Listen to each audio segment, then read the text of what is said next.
Guy Nation, what's poppin'? Crazy Dog coming at you on the Buckin' Crazy YouTube channel. And of course, today was the day that we found out who and when and where Ohio State will be playing in the college football playoff. So, of course, we got to go through the final rankings and then we will look at the official bracket, go over our opponent for the first round, which, of course, by the way, will be played on campus. That'll be fun. Yeah. So, of course, we're starting it off here as soon as I can find it on my lovely OBS source page here. I got a lot of stuff on my OBS right now, man. All right, here we are, right here. All right, we got it right here. So, here's the official final rankings. And Oregon #1, Big Ten champions. Coming in second, you have the SEC champ, Georgia. Then you have the SEC runner-up, followed by the Big Ten runner-up. And then, of course, you have the cowards over there in South Bend who don't want to join a conference. So they can't participate in the chaos that is championship weekend. So, yeah, Notre Dame's in 5th. Then you got Ohio State, then Tennessee, Indiana. You have the Mountain West champion, Boise State, SMU, who gave Clemson one hell of a scare in the ACC title game. Then you got Alabama at 11, Arizona State at 12, the U in 13th, Ole Miss, then South Carolina. Then you got the ACC champion Clemson Tigers at 16, BYU at 17, Iowa State, then Mizzou, then Illinois, and Syracuse coming in at 21. Army comes in at 22. Colorado, who many thought could have been in the Big 12 title game, they come in at 23. UNLV, followed by Memphis, rounds out the final CFP top 25 of the year. Wow. Let's take a look at this bracket, shall we? Let's talk about the bracket. No Bama. Yeah. I had a hunch the committee was going to give Alabama the final spot. But no, they left Bama out of the playoff. I believe this is the third time since the CFP was created that Alabama didn't make it. I mean, when you lose to both Tennessee teams, the Vols and the Commodores, Vanderbilt and Tennessee, and then you lose to Oklahoma, weak ass Oklahoma at that, yeah, you don't deserve to make it. No, no, not at all. So, looking at the matchups, of course, you got Ohio State versus Tennessee. That'll be a banger.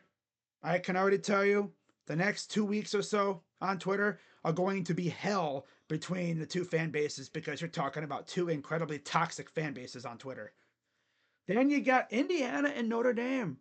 Ooh, a little in-state battle going on there, huh? Ooh. Kurt Signetti going up against Marcus Freeman. Should be a good one. Clemson in Texas. Tell you one thing, there's going to be a whole lot of orange on that field. Yep. I mean, you're going to have Dabo versus Sarkisian. Two absolute lunatics at head coach. That'll be fun. And how, SMU, huh? That SMU made it. See that. And they get to travel to Happy Valley to face Penn State. For them. For them. Now, of course, the winner of Tennessee Ohio State faces Oregon. Arizona State will get Clemson or Texas. Boise State will get SMU Penn State. And then Georgia will get either Indiana or Notre Dame. All right. So, for those keeping track, Ohio State's path to a national championship first goes through Tennessee, then possibly Oregon, and then Arizona State, Clemson, or Texas. And then, of course, we would meet whoever wins on the other side of the bracket in the national championship in Atlanta, Georgia. And you guys notice the two teams that are out, the first two out? Yeah, Alabama and the U. Hate to see it, right? I mean, I know Bama fans have been spending a while on Twitter clamoring, talking to people why they should be in. Well, how about this? Don't lose to Vandy and Tennessee and Oklahoma. And Miami, they're lucky to have the record that they do because they could have lost to Virginia Tech, Cal, and Louisville. The record could have been so much worse, but they got lucky. They lucked out in those games, and like they they got out of Dodge with a win. They escaped with their lives, right? They slipped by the hair on their ass. So when it comes to Ohio State, of course, we got some cool looking graphics to look at, right? First off, we got this one. When the announcement was made, we are in as the 8th seed.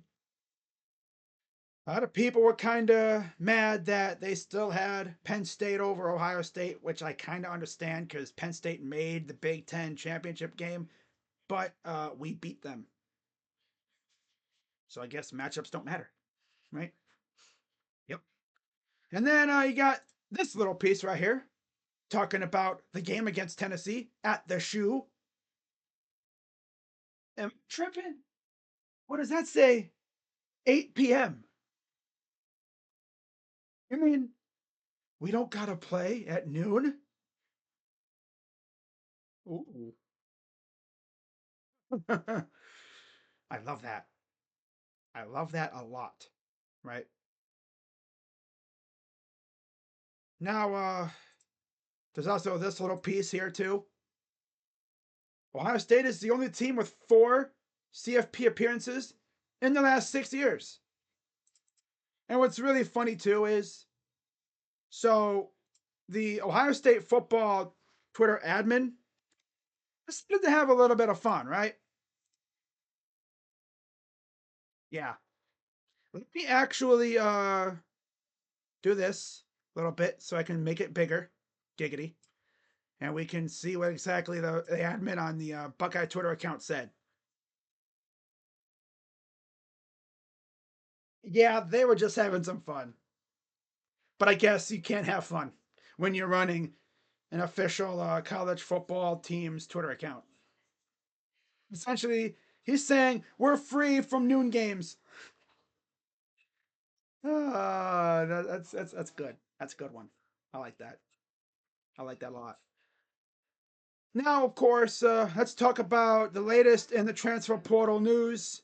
As earlier today, from Bucknuts, courtesy of the Scarlet and Gray podcast, this is what was said on Twitter, and I quote: Northwestern offensive lineman Josh Thompson is scheduling an official visit to Ohio State, according to Bucknuts. So it sounds like there's legit interest, and hopefully we can bring him in. Can make him a guy. Ah, that'd be cool. Now, of course, with the guy possibly coming in, there's also news about another kid transferring out. And it's a guy that we've kind of been expecting to transfer out for the last year. And that is Devin Brown. Yeah, the guy who wears number 33 as a tribute to Slangin' Sammy Ball. Devin Brown will enter the transfer portal after Ohio State's playoff run. So he's not entering just yet, but he will be entering the portal. And I'm just going to say this: I wish him the best wherever he goes, as long as it's not a rival. Which, if I know Devin, he's probably going to go maybe to Utah because they need a quarterback, I'm sure, or somewhere like a mid major where he can get playing time and do his thing because obviously playing at Ohio State, there's an immense amount of pressure. I mean, you throw one incomplete pass, and Buckeye fans want you benched. They want you gone. Trust me, I know because I'm a Buckeye fan. you know, Buckeye Twitter is ravenous when it comes to quarterbacks who struggle. Yep, you throw one incomplete pass, they want you benched. They want you gone. It kind of still baffled me that we decided to give this guy all kinds of reps over Julian when it's pretty clear next year it's going to be Julian and Tavian most likely battling for the starting job unless they bring in another transfer. I'll be shocked if they bring in another transfer. And this too, something that I learned recently. Apparently, they could have went after like Dylan Gabriel in the portal last year, but Ryan Day wanted to see how Devin Brown was going to do in the bowl game, and of course, he got hurt in that game. I mean, I love Will Howard, but damn, imagine if we had Dylan Gabriel though. I know we did try to go after Riley Leonard. That didn't really go so well because I think he had already, mapped out his journey to Notre Dame. But damn, would have been cool to have Dylan Gabriel. Oh well, right? Will Howard ain't no slouch though. I'm just glad that we had a quarterback who can actually run a little bit. that felt good. Yeah, that's pretty much all I have for this one. Talked a little bit about the bracket, the rankings, and of course the transfer portal news that came out. In case you haven't heard, tomorrow is when the portal officially opens. There's going to be a ton of names coming out tomorrow. We might even hear some news about Ohio State bringing in some kids, for visits for the portal, right? I mean, remember last year, they didn't really do anything before their bowl game. I think they got Will Merrick, and I think that was it. Like, they really didn't do anything until after their bowl game. Because then, they saw how the team played and they knew then what they needed. It's pretty obvious what we need this year. Offensive line, first and foremost, right? We need a line. Maybe you can add, some D line as well. I think you kind of do need D line. I mean, you're losing your entire starting unit to the draft, maybe more to the portal as well. Wouldn't be shocked.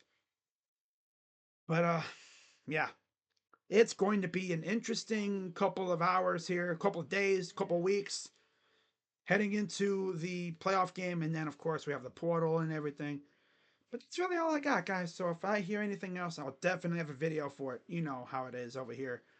So, yeah, we got Tennessee coming to the shoe on the 21st at 8 p.m., which means I believe we get Chris Fowler and Kirk Herbstreit on the call for the first time this year because new TV deal meant no more ESPN.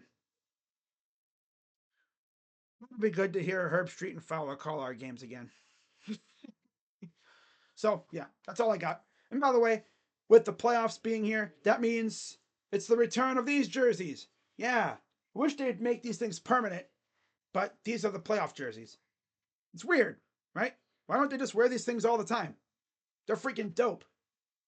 I mean, honestly, I wish I could get me a Caleb Downs a version of this. This would be awesome. But yeah, that's really all I got. So as always, be sure to hit the like button, subscribe, hit that bell. And if I hear anything else in regards to the portal, because I know Ohio State will be busy. They're going to be going after O-line, D-line, probably maybe some skill players, maybe a depth running back, maybe some receivers. I doubt it, but you never know. They could possibly go after a tight end. I mean, they're kind of deep at tight end, but you can never have too many, right? Especially if you want to run multi-tight end sets. And if you don't like what you have, I don't know what they're going to do. They're kind of loaded at tight end, so I don't think they're going to do anything there. Linebacker, they could probably use one. Secondary, I think they're pretty rock solid there, unless they might go after a safety to pair with Caleb. Not sure who's out there, but I'm sure there'll be some names popping up. So, yeah, if I hear anything else, I'll definitely have a video for that. But it's going to get pretty loud in the portal here over the next couple days. So, that's why I'm saying it's important to have the notifications turned on. So, when I go live, which I do go live on this channel every once in a while for like big commitments or breaking news, like all that good stuff. And I'll be live on the main channel, Crazy Dog Sports, for the playoff game against Tennessee. So hope to see you guys there.